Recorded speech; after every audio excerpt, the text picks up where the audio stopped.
Esse episódio tem um oferecimento de Cutelaria Simo, perfeito em todo lugar, e Precisão Aeroagrícola, sua aplicação em boas mãos. Agro e prosa, apresentação Divino Ronaldo. O meu convidado de hoje é João Vidotto, que é engenheiro agrônomo especialista em ecofisiologia vegetal pelo Instituto INCIA de Passo Fundo. Ele é mestrando em produção vegetal pela UNOeste de Presidente Prudente e é gerente de produtos da Fortgreen, empresa especializada em soluções para nutrição e fisiologia de plantas. E o tema da nossa entrevista será: avanços na nutrição foliar elevam eficiência e segurança na lavoura. Fala, João, tudo bem com você? Ô Divino, tudo bem? Tudo certinho por aqui. E por aí, como é que tá? Tudo certo? Tudo ótimo, cara. Seja bem-vindo. Você tá onde, João? Tô em Maringá, aqui no Paraná, Divino. Lugar bom demais da conta, viu? Ô, cidade bonita essa. Bom demais, cidade muito boa. Você é daí, João? Não, eu sou de uma cidadezinha do interior aqui do Paraná, chama Cruzeiro do Sul. Mas vim pra Maringá já fazem aí 10 anos, né, que a gente tá aqui em Maringá, então a gente já tá habituado aqui com Maringá. Cara, você é engenheiro agrônomo especialista em ecofisiologia vegetal. O que um especialista em ecofisiologia vegetal faz, João? Não, perfeito. Na verdade, a ecofisiologia vegetal, na verdade, ela se resume no estudo da planta, né, o comportamento da planta em relação ao ambiente que ela está inserida. Né? Então, entender realmente como que a planta se comporta de acordo com os diferentes ambientes que ela vem a ser inserida, né? Então, basicamente, a ecofisiologia é isso, entender o comportamento da planta de acordo com o ambiente. Bacana. E a Fortgreen? Quem é a Fortgreen? Então, a Fortgreen, Divino, é uma empresa, né, que está segmentada principalmente no ramo de nutrição de plantas e tecnologia de aplicação. Nós estamos no mercado aí há mais de 20 anos, né? Ela é uma empresa brasileira, ela foi fundada por brasileiros, apesar de em 2018 para 2019 ter sido comprada por um grupo europeu, né, irlandês, chamado Origin Enterprises, mas é uma empresa que, como eu comentei, ela tem 3 plataformas de negócios, né, que estão pautadas principalmente em nutrição de plantas, fisiologia vegetal e tecnologia de aplicação, né, então a plataforma de adjuvantes também, né, que são aqueles produtos que a gente coloca no tanque para otimizar a própria pulverização, né, então essas são as nossas 3 principais plataformas de negócios, né. E é uma empresa que tem uma atuação multinacional, né? No território nacional a gente é bastante abrangente a nível comercial, mas nós temos também atividade no Paraguai, recentemente, né, na Bolívia também, nós ingressamos lá no mercado. E como nós fazemos parte desse grupo europeu, nós também temos uma atuação na Europa, né? Então lá no Reino Unido, na Polônia, na Romênia, na própria Irlanda, né? A própria sede da Origin, né, que é o grupo, né, fica lá em Dublin, né? Então nós temos também essa atuação multinacional pensando em Europa também. Muito bom. Vamos falar de planta, João, que é o que você mais gosta, com certeza, né?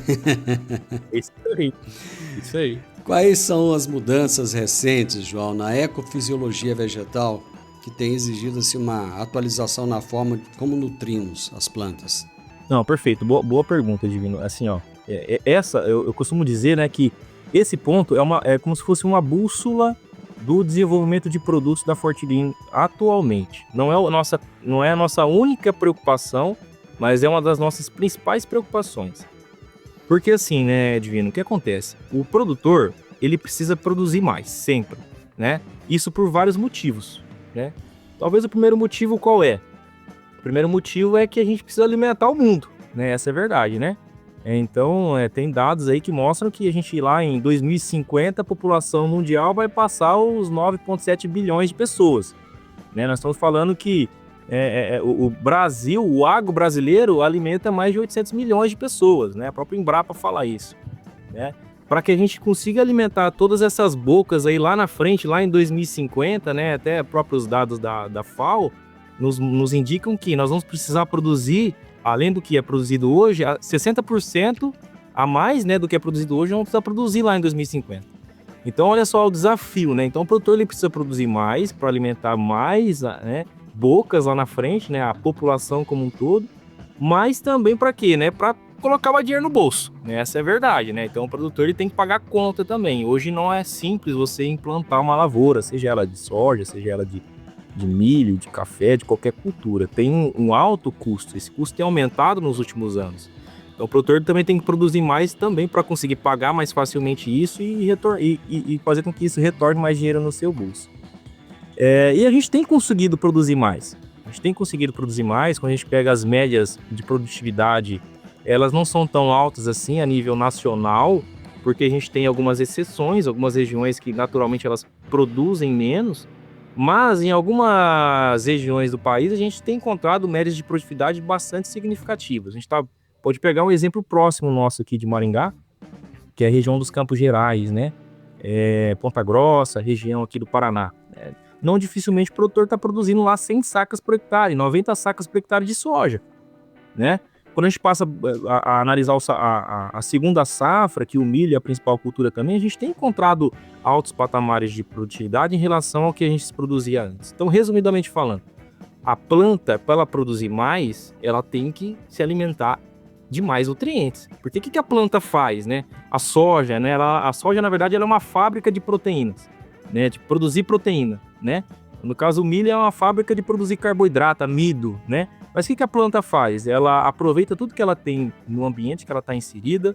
Então, ela pega CO2 da atmosfera, ela pega a luz que vem do sol, ela pega a água que vem da chuva, ela pega os nutrientes que vêm do solo, né, do substrato que ela está inserida, e lá dentro da fábrica dela, ela transforma isso em algum composto de interesse. No caso da soja, principalmente proteína, no caso do milho, principalmente amido. E a gente tem conseguido produzir mais, só que para ela produzir mais, ela tem que extrair mais nutrientes, ela tem que se alimentar mais. Então é exatamente esse o ponto que eu queria chegar, né? Assim como nós, seres humanos, ao passar do desenvolvimento da nossa vida, nós passamos a nos alimentar mais, ou seja, quando eu era criança, eu comia bem menos do que o que eu como hoje durante o dia. A planta também, durante a vida dela, ela tem, né, fome diferente, né? Então, se ela produz mais, ela extrai mais, mas esse balanço nutricional também muda. Então, ela extraía mais determinado nutriente em relação a outro, ao longo da sua evolução, esses balanços podem mudar também. E é isso que a gente tem visto nos últimos anos. As plantas produzindo mais, a gente conseguindo explorar mais do potencial produtivo dessas culturas, mas esse balanço de extração tem mudado também ao longo desses anos. Como é que tem sido essa evolução? Então, assim, pegando principalmente soja, né? Soja e milho também, né? As duas principais culturas quando o assunto é grão, né? Obviamente que a gente pode conversar de outras culturas aqui também, mas vamos focar nossa conversa nessas duas principais culturas aí que também são talvez uma das mais importantes a nível nacional. O que acontece é que foi convencionado, isso em escala nacional, tá? Foi convencionado, pensando na cultura da soja, que todos os produtos, pensando em suplementação foliar, porque o que é a adubação foliar? É uma complementação daquilo que o produtor faz no solo. Então, essa suplementação foliar foi convencionada que todo produto aplicado via foliar na soja, principalmente em fase vegetativa, deveria ser um produto com uma concentração maior de determinados nutrientes, como, por exemplo, o manganês, né? Então, o manganês, durante os últimos 10, 15, 20 anos, foi o nutriente mais aplicado, né, mais suplementado via foliar na cultura da soja, porque foi-se convencionado que a planta tinha uma maior demanda por esse nutriente ao longo do seu ciclo de vida. Isso, na verdade, não é mentira. Ela realmente extrai mais manganês em relação a outros nutrientes, como, por exemplo, o zinco. Só que como a pesquisa ela vem evoluindo bastante, né, eu acho que esse é um ponto bem interessante também, né? A pesquisa no campo da ciência da agronomia no Brasil, ela é algo que a gente tem que tirar o chapéu, sabe, Divino? Eu que estou agora também, voltei para a academia, né? Estou fazendo mestrado, eu tenho visto muito isso, né? A pesquisa, por mais que tenha muita dificuldade de parte financeira, estrutura e tal, mas a pesquisa no agro é algo realmente para a gente tirar o chapéu, porque os pesquisadores, os acadêmicos, eles fazem muito pouco realmente. Então nós temos muita pesquisa. A pesquisa nos tem mostrado, e a gente tem conseguido ver com uma facilidade melhor, como que funciona essa fome da planta durante a vida dela. Porque uma coisa é essa extração num aspecto global. Então uma coisa é essa extração durante a vida da planta como um todo. Então no final da vida da planta, quanto que ela se alimentou de manganês, quanto que ela se alimentou de zinco, quanto que ela se alimentou de molibdênio, de nitrogênio, de enxofre, enfim, dos nutrientes, né? A gente consegue, e trabalhos já antigos nos mostravam isso. Com os trabalhos atuais, nós estamos conseguindo entender qual que é a fome global da planta, mas além disso, entender qual que é a fome dela em determinados períodos, correto? Então, assim como nós temos, né, a gente conta a nossa idade através de anos, né, a cada 12 meses a gente faz um ano, na verdade, no ciclo de vida da cultura, a gente conta em dias e classificamos em estádios fenológicos. Geralmente é uma escala alfanumérica que a gente utiliza, né?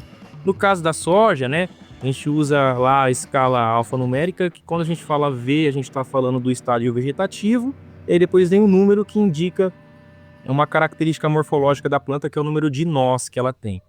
Então, até V6, que é um estádio fenológico, né, que está, né, dentro da fase vegetativa da cultura, a planta de soja, ou seja, a fome dessa planta, né, até V6, quando o assunto vamos pegar o exemplo aqui do manganês e do zinco. Ela corresponde a uma relação de 1:1. Ou seja, para cada 1 grama de manganês que a planta de soja extrai, ela também extrai 1 grama de zinco até essa idade, correto? Depois dessa idade, ela passa a extrair mais manganês do que zinco, e no aspecto global, no final da vida dela, ela extrai mais manganês do que zinco. O problema é que os produtos mais antigos, né, eles acabam trazendo na sua formulação e posicionados durante o ciclo da cultura como um todo, né, entregando mais manganês do que zinco durante a fase toda, não considerando esse período de extração 1:1 entre esses dois elementos até uma certa etapa. Então é isso que tem acontecido. A gente, na verdade, tem mudado, a planta tem extraído mais, o balanço tem mudado, mas hoje a gente tem conseguido enxergar com mais clareza como que funciona essa fome da planta ao longo do ciclo. E aí é preciso que venham novas tecnologias, né? É preciso que a gente consiga desenvolver novos produtos que estejam em linha com essa necessidade da planta, em linha com essas demandas nutricionais dos cultivos. No caso do milho não é diferente, Divino. No caso do milho, o milho ele extrai mais zinco do que manganês, tá? Na sua necessidade global. Então a sua fome durante toda a sua vida, né? A planta de milho ela se alimenta mais de zinco do que de manganês. Mas até um certo estádio da planta de milho, que é o V8, né, que a gente chama, 8 folhas totalmente expandidas, até esse estádio, a planta de milho também extrai uma relação de, agora zinco e manganês, de 1:1. Então, o que eu estou querendo dizer com isso? É que o posicionamento dos produtos no campo, eles precisam partir de um princípio um pouco mais técnico do que se posicionava no passado, se o objetivo nosso é produzir mais. Então, eu preciso entender melhor como que essa fome da planta acontece ao longo da vida dela, não considerando somente essa extração global, e eu preciso posicionar produtos que possuem balanços nutricionais mais adequados para aquele momento que eu estou aplicando. Então, nessas fases, até esse certo estádio, eu preciso posicionar um produto que tenha uma relação de manganês e zinco 1:1, né? Então, eu preciso fazer esse posicionamento. Então, o que tem acontecido muito, e a gente vai ver muito isso agora na segunda safra também, que a gente chama de safrinha, né?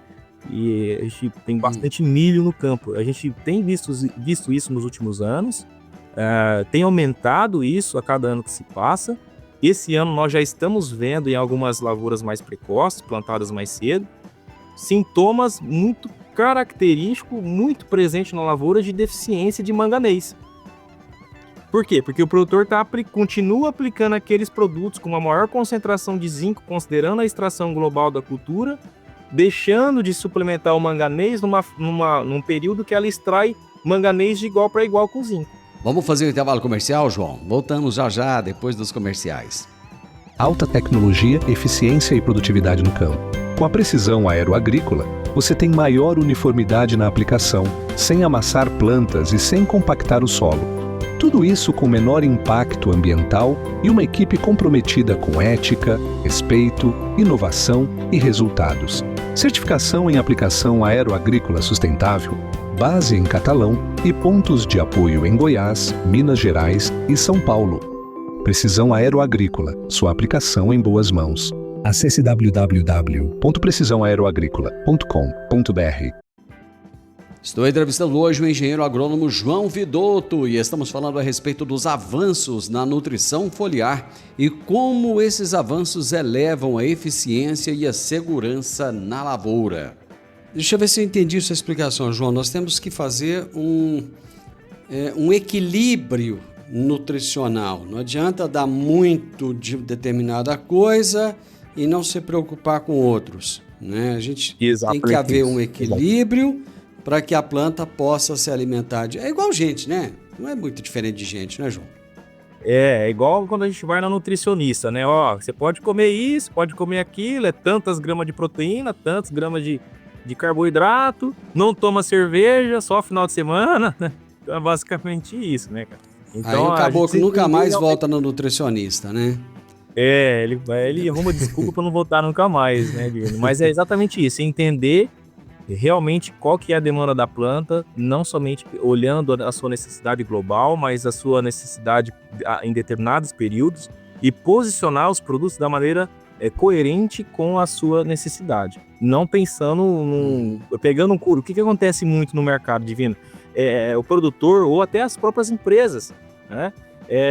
Pegar um produto coringa lá, né? E usar ele um ciclo inteiro, né? Então a gente está causando muitas das vezes um desbalanço nutricional na planta, ao invés de fato estar suplementando ela, complementando ela nutricionalmente. Então a gente tem que se preocupar com isso. E na Fortgreen essa é uma das nossas bússolas de desenvolvimento, é o nosso norte. Entender a nutrição da planta, né? Eu estou falando de milho, estou falando de soja, mas para todas as outras culturas também, é um dos nossos principais objetivos. Qual que é a necessidade da planta nesse estádio? Qual produto eu devo posicionar? Ou se eu não tenho esse produto, qual produto eu devo desenvolver para posicionar nesse estádio aqui que a planta se apresenta? Bom, a gente fala de nutrição, mas a gente também tem que ter preocupação. Quando eu falo a gente, é o produtor rural, né? Ele tem que ter preocupação com doença, ele tem que ter com praga, com planta daninha, com uma série de coisas que podem fazer com que a planta não receba essa nutrição adequada, não receba esse alimento. E aí ele tem que fazer aplicações, né, de produtos nessas plantas. E cada vez mais começou a ficar complexo. E ele começou a colocar um monte de coisa dentro do tanque, aí um pode conflitar com o outro e tal, aí você tem químico, você tem biológico, você tem uma série de coisas, né? E eu quero entender o seguinte, como é que essa complexidade tem impactado a eficiência das pulverizações foliares? Não, legal. Boa pergunta. E essa é bacana essa tua pergunta, porque ela vem em linha com um ponto que eu tenho visto que o mercado tem, muitas das vezes, negligenciado, sabe, Divino? Que é essa questão de a compatibilidade dessas misturas, tá? Tem muita empresa no mercado, tem muito produto entrando no mercado, agora vindo os biológicos também, né? Crescendo bastante. E as empresas, muitas das vezes, estão fechando os olhos para essa questão de compatibilidade, e isso é um fator muito importante para garantir a eficiência dos produtos no campo. Mas, assim, resumidamente falando, né? Para produzir mais, eu tenho que cuidar mais da planta, né? Para cuidar mais da planta, eu tenho que proteger ela de fatores externos. Controlar a planta daninha, controlar praga, controlar doenças, né, patógenos na área. Eu tenho que suplementar ela nutricionalmente e, como eu acabei de comentar, de maneira específica. Então, quando eu aumento a especificidade do produto, eu tenho que trabalhar com diferentes produtos. Um produto só não vai resolver, né? Então, o que eu estou querendo dizer com isso? O produtor está tendo que colocar mais produtos no tanque. Então, o que é a pulverização? É você pegar lá um volume de água, você misturar diferentes produtos nesse solvente universal que é a água, preparar uma calda, de acordo com as recomendações, doses e tal, e pulverizar isso na lavoura, né? Dentro de uma unidade conhecida lá que a gente conhece. A universal é o hectare, né? 10 mil metros quadrados, certo? Então, isso é a pulverização. O que acontece é que, quando você associa diferentes produtos ao tanque, né, você pode ter reações químicas acontecendo ali. que o produtor, o aplicador, muitas das vezes não tem noção do que pode acontecer com aquela mistura. Essa mistura, quando eu misturo 2 ou mais produtos na calda, ela pode se comportar de diferentes formas. Ela pode ter um comportamento sinérgico, que é o quê? Esses ativos, né, esses produtos, esses produtos químicos, nutricionais, biológicos, eles podem se ajudar, ou seja, um ajuda o outro a melhorar a sua eficiência. E isso pode acontecer, tá? Você pode ter um efeito neutro, né, onde um não ajuda o outro, mas também não atrapalha. E você pode ter um efeito, e aí que está o perigo, né, que é o efeito antagônico, né, que aí você pode promover uma incompatibilidade. Aí que mora o perigo, aí que está o problema. Por quê? Porque de duas uma, Divino. Quando acontece uma incompatibilidade, o que é incompatibilidade? Você junta lá 2 moléculas ou mais, e elas se reagem entre elas e formam um outro composto que não é aquele que você de fato colocou no tanque. Quando isso acontece, você pode formar precipitados, né, físicos que inviabilizam a aplicação. Precipitados. Isso vai decantar lá no tanque, vai entrar no sistema de pulverização, vai obstruir esse sistema, vai entupir filtro, peneira, bico. O produtor não vai conseguir fazer a pulverização, ele não vai conseguir aplicar. O que ele vai ter que fazer? Ele vai ter que jogar fora a calda. Aí isso é um grande problema.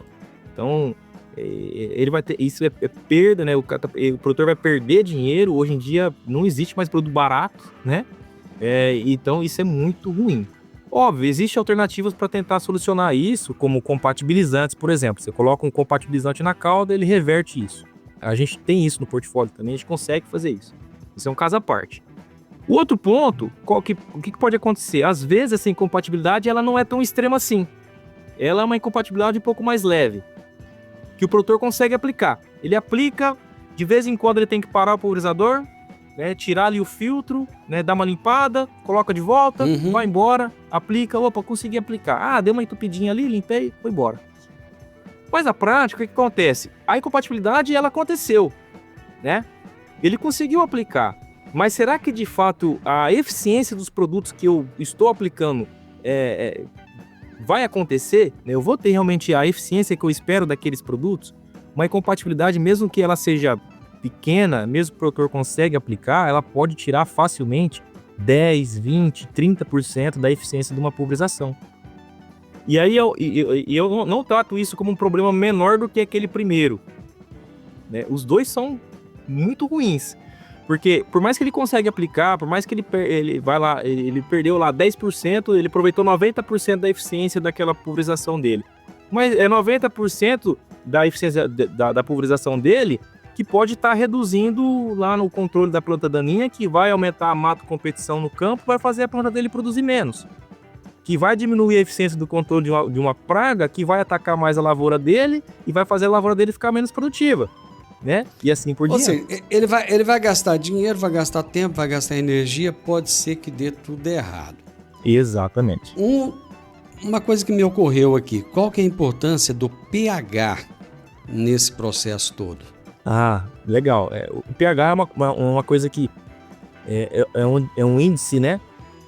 A gente chama de potencial hidrogênio iônico da calda, né? Ele mede se essa calda ela tem característica ácida, neutra ou alcalina. E por que disso? Porque algumas moléculas, principalmente de defensivos, né? De ativos químicos, elas possuem uma estabilidade menor ou maior em diferentes faixas de pH, tá? E assim, esse é muito relativo, mas de maneira geral, extremos é ruim. Ou seja, pH muito ácido não é legal e pH muito alcalino também não é legal, tá? Então, extremos é ruim. Por quê? Porque num pH muito ácido ou num pH muito alcalino, algumas moléculas podem sofrer o que nós chamamos de hidrólise, né? Hidro é água, lise é quebra. Então é a quebra de alguma coisa no meio aquoso com pH mais ácido ou mais alcalino. Qual que é essa coisa? É o ativo químico, né? É o defensivo lá, certo. É a molécula química. Se ela se hidrolisa, ela perde a sua característica original, vamos dizer assim, ela já não tem mais aquela eficiência no campo, né? Que ela promete ter, que é o efeito herbicida, que é o efeito fungicida, inseticida que ela pode ter. E aí eu perco eficiência. Então você vê, a incompatibilidade, né, ela pode ser uma incompatibilidade física, onde forma precipitados que inviabiliza a aplicação, mas pode ser química também, somente por hidrolisar uma molécula e diminuir a eficiência dela no campo, né? Então, assim, todos os produtos que geralmente, assim, isso é muito geral, tá? De uma maneira geral, mas produtos que apresentam em mistura pH mais longe desses extremos, é um produto que performa melhor, né? Ele é mais, na verdade, ele é mais flexível de mistura. Você consegue misturar ele com qualquer coisa, tá? Bom, vocês têm um produto que se chama GreenUp, né? Quais culturas que apresentam melhor resposta agronômica a esse produto, GreenUp, com base aí nos testes que vocês já realizaram? Legal. O GreenUp, nós desenvolvemos ele, nós lançamos ele, na verdade, esse ano, né? Então esse é o primeiro ano comercial desse produto no mercado, apesar de que todo produto desenvolvido pela Fortgreen, ele passa por vários anos de testes internos, né? Isso dentro das nossas estruturas, e também alguns testes externos com parceiros de pesquisa. Mas respondendo a sua pergunta, né, o GreenUp, ele é um produto que, ele pode ser posicionado em várias culturas, vai depender muito da sua necessidade, né, vai depender muito, de fato, da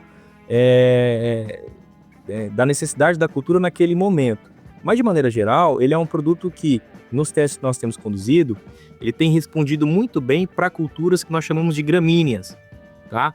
Então, o milho é o exemplo disso, cana-de-açúcar, né, sorgo, trigo, arroz, cevada, as pastagens em geral, né, são culturas que respondem muito a esse produto. Apesar de termos trabalhos também dele em soja, né, no mercado de HF, café, né, a gente tem começado alguns trabalhos, inclusive porque no café tem crescido principalmente aplicações com drone, né, e aí o produto ele tem uma característica líquida e pH mais próximo da neutralidade, e aí para drone isso é algo assim, não é, para pulverizações terrestres é desejável isso. Para aplicação com drone é uma premissa, o produto tem que ter essas características, né, até por conta das limitações da pulverização com drone. Mas, enfim, de maneira resumida, é um produto que responde muito bem para gramíneas, por conta do que ele tem de nutrientes. Ele tem esse manganês e zinco numa relação 1:1, então está em linha principalmente com essas fases mais iniciais do desenvolvimento vegetativo dos cultivos, né? Mas além disso tem molibdênio no produto, tem níquel, né? Que são dois micronutrientes muito importantes, principalmente quando o assunto é aproveitamento de nitrogênio, né? O que o molibdênio e o níquel faz, né? O molibdênio e o níquel, eles ativam enzimas do metabolismo de nitrogênio. Então faz a planta aproveitar mais daquele nitrogênio que ela está absorvendo do solo, né? No caso das gramíneas e também no caso das leguminosas, que ela está conseguindo fixar a atmosfera através da fixação biológica de nitrogênio.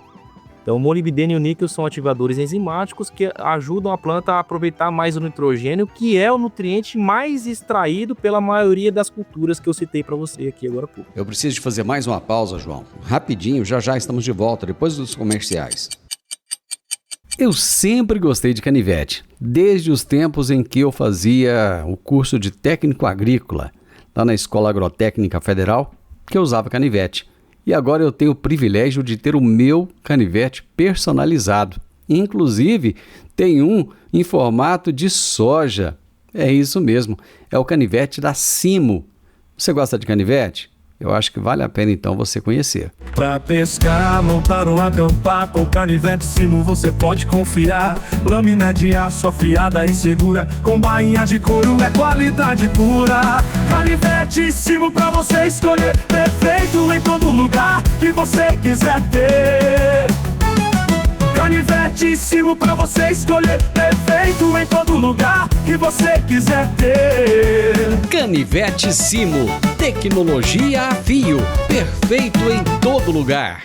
Em termos de compatibilidade, com quais tipos de defensivos ou bioestimulantes esse produto aí, o GreenUp, já foi testado com sucesso? Então, bacana, assim, por mais que nós sabemos o principal momento de uso do produto, que é principalmente em fase inicial vegetativa. Em fase inicial vegetativa dos cultivos, geralmente o produtor está aplicando herbicidas, né? Então, os principais testes do GreenUp,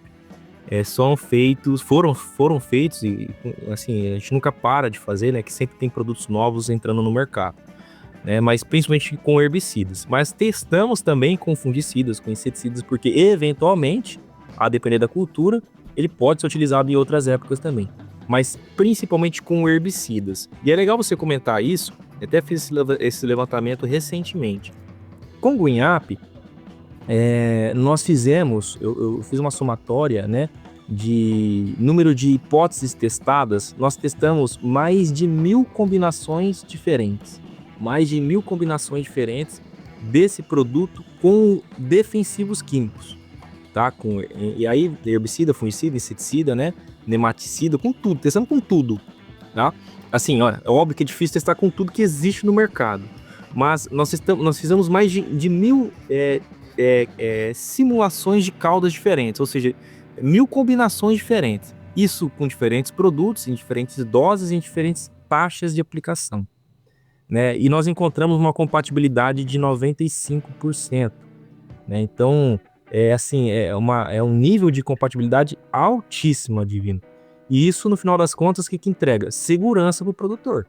Segurança para quem trabalha com o produto, para quem vende esse produto, porque é uma preocupação do vendedor, de vender algo que não vai dar dor de cabeça para ele. Imagina ele vender algo que o produtor vai lá, mistura, dá uma incompatibilidade e dá uma dor de cabeça danada para o produtor. Ele não quer isso. Então, traz segurança para quem trabalha com o produto, mas também traz muita segurança para quem mais importa nesse mercado como um todo, que é o produtor rural, né? Então isso é muito importante. Então é um produto altamente compatível. Como é que ele se encaixa, João?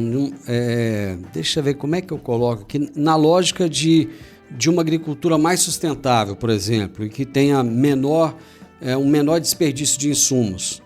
Não, perfeito. A compatibilidade tem muito a ver com isso. Porque, às vezes, o produtor ele vê lá, por exemplo, uma incompatibilidade acontecendo, ou, melhor, né, ele vê lá, ele fez uma aplicação e por conta de uma incompatibilidade que aconteceu, ele repete essa aplicação, né? Ou ele aumenta a dose da próxima aplicação, e aí o cara passa a usar mais produtos sem necessidade, né? Ele passa a ter que gastar mais dinheiro sem necessidade, né? Então, são todos pontos que impactam, né, diretamente. É difícil a gente mensurar isso, né? Mas impacta muito, né? Produtos que trazem essa segurança impacta no aspecto geral, né? Tanto, né, quando o assunto é meio ambiente, né? Quanto quando o assunto é saúde financeira para o produtor também. Você mencionou aí o desafio da redução da taxa de aplicação. Quais riscos essa prática traz? E como é que esse produto aí pode contribuir para mitigar esses problemas? A taxa de aplicação, até para ficar... acredito que boa parte do público que nos ouve é da área, mas acredito também que tem muita gente que não participa diretamente da área, mas é um entusiasta da área, aí, um curioso da área, né? Não tem simpatizante. Isso, exatamente. Então, assim, o que é a taxa de aplicação que a gente fala? A taxa de aplicação é o volume da mistura que você aplica naquela unidade diária. Né? Então, o que é a taxa de aplicação? Quando eu falo lá 100 litros de taxa de aplicação por hectare, quer dizer que daquele volume de calda, eu estou aplicando 100 litros dele a cada 10 mil metros quadrados. Né? Isso é taxa de aplicação. Né? E o produtor tem visto que quando ele reduz a taxa de aplicação, e isso era um preconceito no passado, porque no passado o produtor ele entendia na cabeça dele que era o certo. Quanto maior a taxa, melhor a minha pulverização, porque molha mais a planta, né? O produtor falava, não, tem que molhar a planta, né? Aí você trabalhava lá 200... Tinha que escorrer. Isso não é bom. Aí, enfim, a agricultura vem se evoluindo, a pesquisa se evoluiu muito nos últimos anos e mostrou para nós, pô, peraí, não é bem assim, né? Então o produtor falava, não, tem que molhar até escorrer. Aí fazia lá 200, 300 litros por hectare. Né? Óbvio que tem algumas exceções, alguns mercados, por exemplo, de citros, café, que se trabalha uma taxa de aplicação mais alta por conta de uma característica específica da cultura. Mas falando em grãos, o produtor tem visto que ele pode reduzir. E se ele reduz, isso otimiza o operacional dele, porque ele faz mais área com menos água em menos tempo. E ele fala, opa, perfeito, porque qual que é a grande dificuldade da pulverização? É você encaixar essa aplicação no momento adequado, de temperatura adequada, de umidade relativa do ar adequada, né? E o produtor não tem só pulverização para fazer, ele tem que consertar a máquina colheitadeira dele, tem que regular a plantadeira, ele tem que ir lá na cidade fazer compra, então tem um monte de coisa para fazer. Então ele fala, opa, se eu consigo fazer mais rápido, com menos tempo, usando menos água, perfeito, excelente. Então ele tem visto que reduzir a taxa de aplicação faz sentido. Só que qual que é o problema? Quando você reduz a taxa de aplicação, ele reduz o volume de água que eu aplico naquela unidade de medida. Então eu tenho que entender muito bem de tecnologia de aplicação, porque se eu reduzo o volume de água, eu tenho que fazer com que de fato aquelas gotas que agora são menos, né? O volume é menor, cheguem na planta. Isso é um outro assunto, de repente, para um outro podcast, que é tecnologia de aplicação. Mas quando eu reduzo esse volume de água, eu estou reduzindo o solvente universal que eu falei, que é a própria água, que é o que solubiliza os produtos no tanque, né? E eu aumento a concentração do produto no tanque em relação à água. E aí eu aumento os riscos de incompatibilidade, porque eu tenho a concentração dos produtos é maior dentro daquele volume de água utilizado, e se ele é maior, os riscos de incompatibilidade aumentam, né? E aí isso tem acontecido muito, a gente tem visto muito, né? Problemas de incompatibilidade acontecendo entre defensivos químicos, produto químico com produto químico com produto nutricional com produto nutricional, biológico com produto bioestimulante. Então, assim, não tem uma via de regra, né? Como a gente não tem o domínio total das misturas que o produtor pode fazer, né, ele está sujeito a passar por esses tipos de problema. E aí, quando o assunto é desenvolvimento de produtos, qual que é a nossa preocupação? Desenvolver um produto que, de uma maneira geral, ele é bastante flexível e pode ser misturado com a maior parte dos produtos disponíveis no mercado para o produtor utilizar no seu trato, no seu cultivo, né, no seu manejo, né? Então, essa é uma das nossas principais bússolas, né? As principais bússolas da Fortgreen no desenvolvimento de produtos hoje é entender a nutrição da planta, que foi o que a gente discutiu no começo da nossa conversa aqui, entender a fome da planta, né, para ficar mais fácil a conversa, e desenvolver produtos compatíveis, seguros de mistura, né? Esse é o outro ponto bem importante. Sem esquecer da fisiologia da planta, sem esquecer de que esse produto ele tem que ter eficiência agronômica, né? O fato do produto ser compatível não dá problema, né? Não exclui a necessidade de que esse produto ele tem que entrar dentro da planta, ele tem que funcionar também. Então esse é um outro ponto que para nós já não é um diferencial, é uma premissa, é algo de prática que a gente sempre se preocupa também. João, você serve para ser professor e palestrante. Você é bom para falar, viu? Bom para explicar, didático. Ixi, fala bem demais da conta. Obrigado, viu, João? Foi show de bola, gostei. Obrigado, eu que agradeço, Divino. Obrigado pela conversa aí. Espero que a gente possa, né, fazer outras prosas aí do meio agro e se encontrar nesse mercado que é gigante, né, cara? Vamos conversar mais vezes. Obrigado, abraço para você. Um abração, tudo de bom, tá? Tudo de bom. Eu conversei com o João Vidotto. O João, gente, é engenheiro agrônomo e eu falei, ele fala fácil, né? Ele é especialista em ecofisiologia vegetal, mestrando em produção vegetal, gerente de produtos da Fortgreen, que ele falou que é uma empresa brasileira que foi comprada por europeus, é uma empresa especializada em soluções aí para nutrição e fisiologia das plantas. O podcast Agro e Prosa tem o objetivo de falar do agronegócio de forma fácil, simples e descomplicada. Diariamente conversamos com os maiores atores do agro e abordamos os mais diversos assuntos de interesse de produtores rurais, técnicos, pesquisadores, profissionais da área e simpatizantes do agronegócio. Se você gosta do nosso podcast, então você pode nos ajudar. É muito simples. Basta seguir-nos nas principais plataformas de streaming e também no YouTube. Se você deixar um gostei, compartilhar os episódios e deixar um comentário, já vai nos ajudar muito a dar relevância tanto ao podcast quanto ao canal. E o mais importante de tudo, nos siga para receber notificações de novos vídeos e episódios. Um grande abraço para você e até a nossa próxima prosa.